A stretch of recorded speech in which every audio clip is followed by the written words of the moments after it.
I say to me every morning, you've only one life to live. So why be done it? Let's let the sun in, and gloom can jump in the rain. I used to beat on the doldrums. Let's be imaginative. Each day's numbered, no good one slumbered, with only one life to live. Why let the goblins upset you? One smile and see how they run. And what does worrying net you? Nothing. The thing is to have fun. Just laugh at home and repression, and sentiment of bliss. Then you're the winner. After dinner, I've only one life to live. Just one life to live.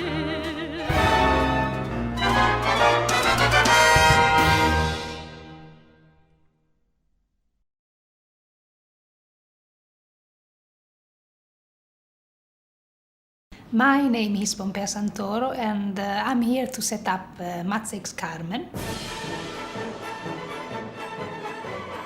I have worked with Matzek since when I was 16. I have danced nearly all his pieces, and I've danced Carmen. I think Matzek tried to tell the story more around what happens to Don José. It's how he changes through the piece. I have to trust myself very much. I have to trust that I know his work, because otherwise I wouldn't be able to teach it to others. Because if I'm uncertain, then I will, transfer that to the dancers. But I have to trust and go for what I believe, and I think I know him enough after 25 years. I feel so good here. I feel very good, not only here, but also in London. I think it's great.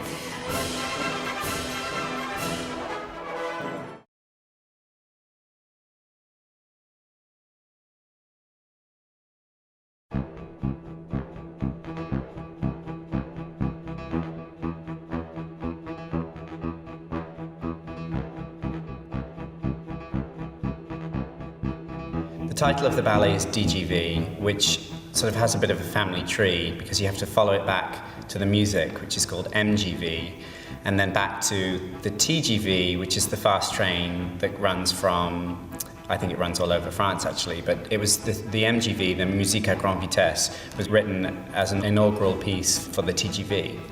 So it's Musique à grande vitesse, and then the ballet is DGV, which is Danse à grande vitesse. Jean-Marc Buisson, the designer, and I first sat down together to come up with sort of an idea, a starting point. We talked about the idea of a journey, because the piece is written based on a train journey, and you hear that in the music. You can hear the train almost kind of disappearing into a tunnel and emerging in an urban landscape, or then leaving that sort of urban feeling and going out into the countryside, and then there's this great sort of feeling of expansiveness and air. So we thought that maybe we should in some way relate to that in an abstract way, not in a literal way. It was more the motion, I think, we wanted to address, which is very relevant to dance, of course. The idea of movement and travel together. So even though Chris really wanted a very abstract piece, it's maybe I wanted to address, of course, the idea of speed, which is directly in the title of the music itself, the grande vitesse, the high speed.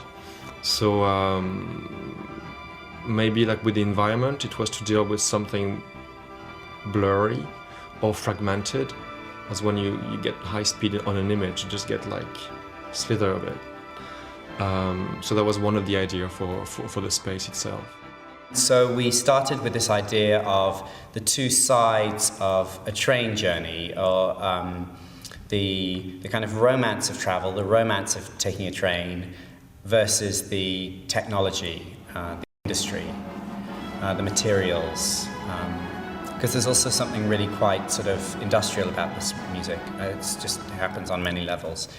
So, as the piece developed, as with most of my ballets, we completely veered off from that, and I think what we're left with is the essence of that idea, but nothing that would necessarily jump out at you and say, this is a journey, this is a trip on a train. The designs are very abstract. It's more creating almost like a page onto which you can read the choreography. Also something to do with structure. I think the music having something to do with trains possibly, or with machinery anyway. There's something quite industrial, something quite raw about it. So we wanted to create something not too theatrical as well. That's why the back iron of the stage is exposed. So yeah, it was to try to do something at the crossroads of something theatrical and yet something functional.